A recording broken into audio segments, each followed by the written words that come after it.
গৰুখুটি বহুমুখী কৃষি প্ৰকল্প নিৰ্মাণ হ'ব ইণ্টিগ্ৰেটেড একুৱা পাৰ্ক।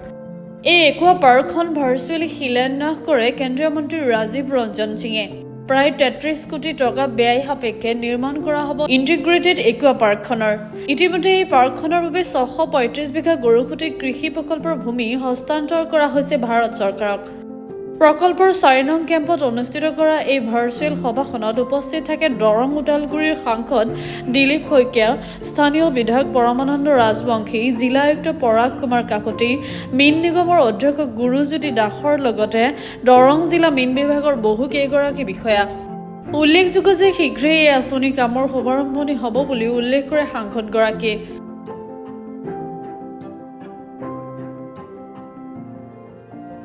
সমগ্ৰ আজি উত্তৰ পূৰ্বাঞ্চলৰ কাৰণে এটা ঐতিহাসিক দিন।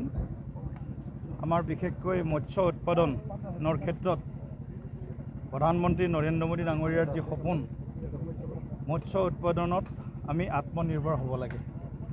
লগতে আমি আমাৰ যি অসম, এই ৰাজ্যখনো আমি আত্মনিৰ্ভৰশীল হ'ব লাগে। ইতিমধ্যে ভাৰত বিশ্বৰ সৰ্ববৃহৎ দ্বিতীয়খন মৎস্য উৎপাদনকাৰী দেশ হিচাপে স্বীকৃতি লাভ কৰিছে। আজি অসমৰো আমি মৎস্য উৎপাদনৰ ক্ষেত্ৰত যথেষ্ট আগবাঢ়িছোঁ, কিন্তু আমাক এতিয়াও আমি আমাৰ উৎপাদনেৰে আত্মনিৰ্ভৰশীল হ'ব পৰা নাই।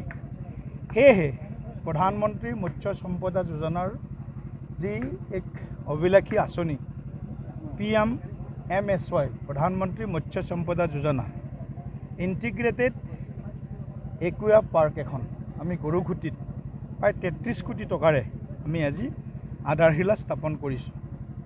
ইয়াৰ লগতে আমি ইয়াত এটা ব্ৰুড বেংক, ভেলু এডেড যি আমাৰ ফিছ ব্ৰিড, সেই ফিছ ব্ৰিডটো আমি উৰিষ্যাৰ পৰা CIF-ৰ পৰা আনি আমি ইয়াত তাৰ অকণমান পালন পোষণ কৰিম আৰু খেতিয়কসকলক আমি কোৱালিটি ফিছ যিটো আমি কওঁ মাছৰ পোনা, সেই পোনাটো আমি ইয়াত যোগান ধৰিম। গতিকে মৎস্য উৎপাদনৰ ক্ষেত্ৰত আমি অসমখনো স্বাৱলম্বী হোৱাৰ দিশত এই ধৰণৰ প্ৰকল্পই নিশ্চিতভাৱে আমাক সহায় কৰিব।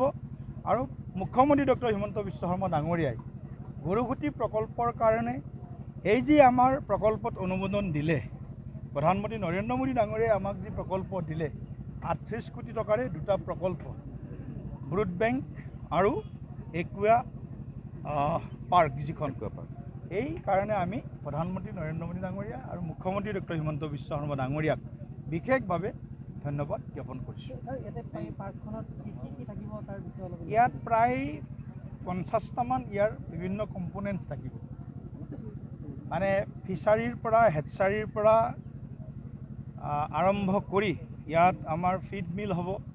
ইয়াত আমাৰ যি আমাৰ অৰ্নামেণ্টেল ফিছৰো ইয়াত উৎপাদন হ'ব। ইয়াৰ পৰা ছাপ্লাই হ'ব। ইয়াত ট্ৰেইনিং চেণ্টাৰ হ'ব। ইয়াত যি আমাৰ লোকেল যিটো ইণ্ডিজিনিয়াছ ফিছ, সেই ইণ্ডিজিনিয়াছ ফিছৰ ইয়াত উৎপাদন হ'ব। লগতে আমাৰ কালচাৰ্ড ফিছ যিটো কোৱা হয়, যেনেকৈ আমাৰ মাগুৰ মাছ ইয়াত উৎপাদন হ'ব, পাভ মাছ আমাৰ ইয়াত উৎপাদন হ'ব।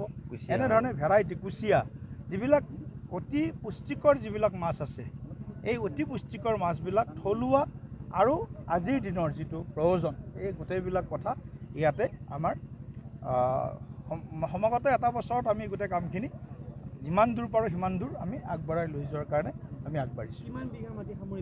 ইয়াতে ৫৩৩ বিঘা মাটি আমি দিছোঁ একুৱা পাৰ্কৰ কাৰণে, ইণ্টিগ্ৰেটেড একুৱা পাৰ্কৰ কাৰণে, আৰু প্ৰায় ১০০ বিঘা মাটি দিছোঁ আমি ব্ৰুড বেংকৰ কাৰণে। প্ৰায় ৬৩৫ বিঘা মাটি আমি ইণ্টিগ্ৰেটেড একুৱা পাৰ্ক আৰু আমাৰ ব্ৰুড বেংকৰ কাৰণে আমি ইয়াত গৰুখুটি প্ৰকল্পই ভাৰত চৰকাৰৰ হাতত এই মাটি হস্তান্তৰ কৰিছোঁ। কেতিয়া সম্পূৰ্ণ হ'ব?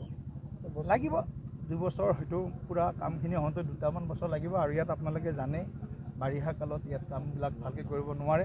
ইয়াৰ কাৰণে আমাৰ মথাউৰিটো প্ৰথম নিৰ্মাণ হৈ ল'ব লাগিব, যাতে গৰুখুটি প্ৰকল্পটো সকলো দিশৰ পৰা সুৰক্ষিত হয়।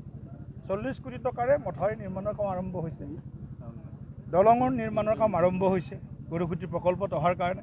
বিভিন্ন আৰু আমাৰ যোজনাবিলাক এই প্ৰকল্পটোক আমি অনাগত দিনত স্বাৱলম্বী কৰাই নহয়, অসমখনৰ যি এটা ব্লু ৰিভলিউশ্যনৰ কথা কৈছোঁ, এটা সেউজ বিপ্লৱৰ যি কথা কৈছোঁ, কৃষি বিপ্লৱৰ যি কথা কৈছোঁ, মুখ্যমন্ত্ৰী ডাঙৰীয়াৰ যি সপোন, বিকশিত অসম, আত্মনিৰ্ভৰশীল অসম, সেই সপোনক বাস্তৱায়িত কৰাৰ কাৰণে গৰিঘুটি প্ৰকল্পক এক আদৰ্শ প্ৰকল্প হিচাপে গঢ় দিয়াৰ কাৰণে আমি আগবাঢ়িছোঁ। কাম কেতিয়াৰ পৰা আৰম্ভ হ'ব? কাম অতি সোনকালে আৰম্ভ হ'ব, অতি সোনকালে। সুনীল চৌৰিয়াৰ ৰিপৰ্ট, গ্লোবেল NE 24/7।